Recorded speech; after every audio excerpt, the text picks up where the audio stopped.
Tulay lang po ang naghihiwalay sa Las Piñas at Bacoor, Cavite. Pero pag tumawid ka, mula sa Las Piñas, 695. Pag tumawid ka sa Bacoor, ang sahod na lang ng mga manggagawa sa Region 4A ay 560 pesos. Nung tumawid ba ako sa tulay na yon ay nag-iba ang presyo ng mga bilihin? Nag-iba ba ang pangangailangan ng mga manggagawa? Isang iskinita lang ho ang pagitan. Tatawid lang ho ako ng daanan. Pero magpapalit ang sahod ng mga manggagawa. Mula 695 hanggang 500 piso na lang. Isa pong malaking kalokohan yung kasalukuyang iskema kung paano pinapatupad at tinatakda ang sahod ng mga manggagawa. Thank you po, Madam Chair. I share the same frustration po ng ating mga kagalang-galang na senador. Una po, nagpapasalamat tayo sa inyo po, Madam Chair, at sa kumiting ito para pag-usapan ng isang napaka-importante at napapanahon na topic patungkol sa pagbubuwag ng provincial rate na tinatawag natin. Just for the record po, Madam Chair, and to our distinguished colleagues here, I represent Kamanggagawa Party List. I do not represent the views of the entire House and the committee that I belong to, ang Committee on Labor.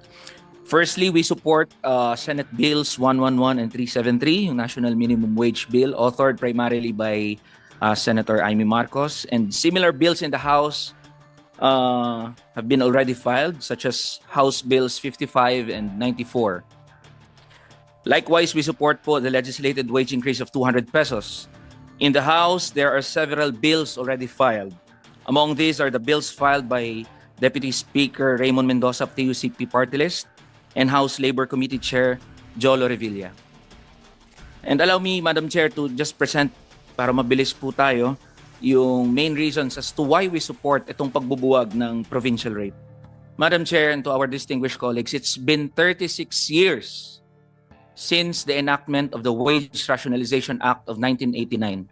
Mag-aapat na dekada na pong hindi nare-review at napag-uusapan itong batas na nagbigay daan sa pagre-regionalize ng pagtatakda ng sahod ng ating mga manggagawa.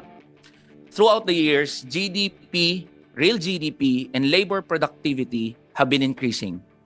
Marami na pong mga pag-aaral ang nagsasabi at nagtuturo na ang produktibidad ng mga manggagawa at ang kita ng ating ekonomiya ay tumataas kada taon. Pero ang ating sahod ng mga manggagawa, real wages, have remained virtually the same. So kailangan po na makuha ng mga manggagawa ang makatwirang bahagi, the just share in the fruits of production. The workers are not asking for too much. What we are asking is the just share in the fruits of production, makatwirang bahagi na iniambag at ibinigay ng mga manggagawa sa ekonomiya. Pangalawa, Madam Chair, ang rason po kung bakit namin sinusuportahan ang National Minimum Wage ay dahil malaking kalokohan po yung kasalukuyang sistema ng pagtatakda ng sahod na nakabatay sa lugar kung saan nakatira ang mga manggagawa. Isang malinaw na halimbawa po nito. Katabi po ng Manila, sa Las Piñas, ang Cavite.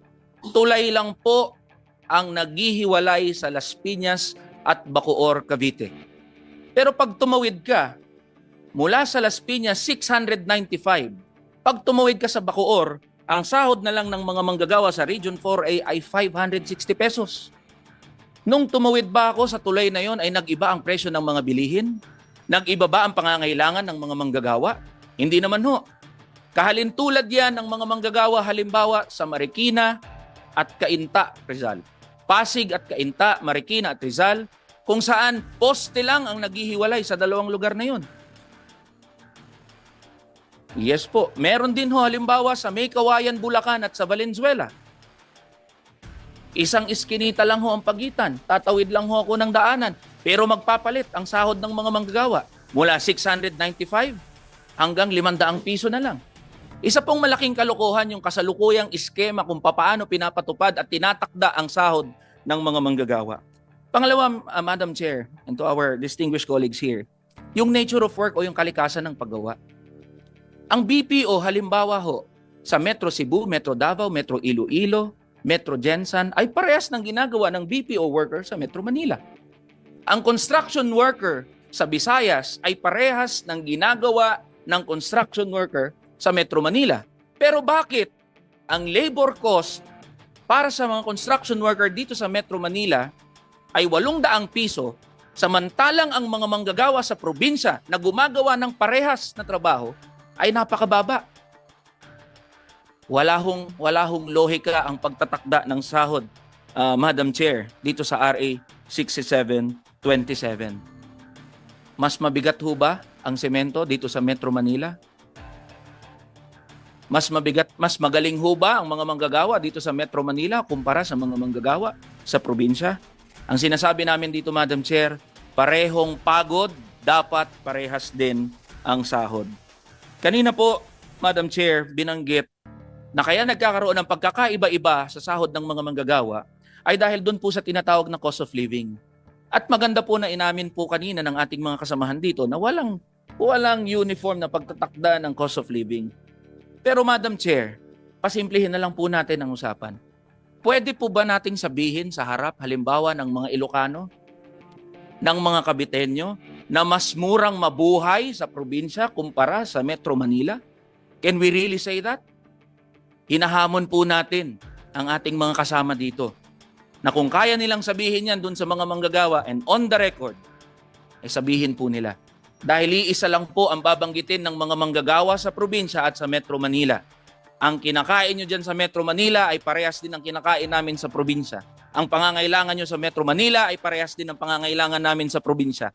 Kadalasan ay mas mahal pa ang mga pangunahing bilihin sa probinsya dahil sa added na transportation cost. Dahil kalakhan po ng ating mga produkto ay ini-import, binabagsak dito sa Metro Manila, dadalhin sa mga probinsya, meron ho na dagdag na transportation cost.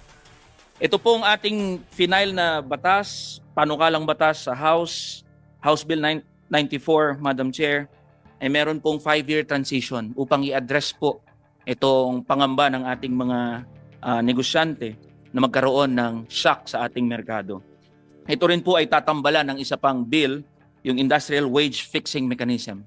Instead of regionalized wage fixing mechanism, ang atin pong pinapanukala ay industry-wide wage fixing mechanism.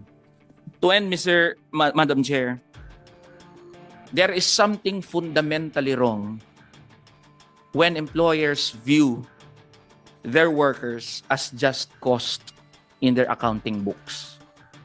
Pag tinitignan lang ho ang mga manggagawa bilang cost sa kanilang mga accounting books, maling-mali ho yun, Madam Chair.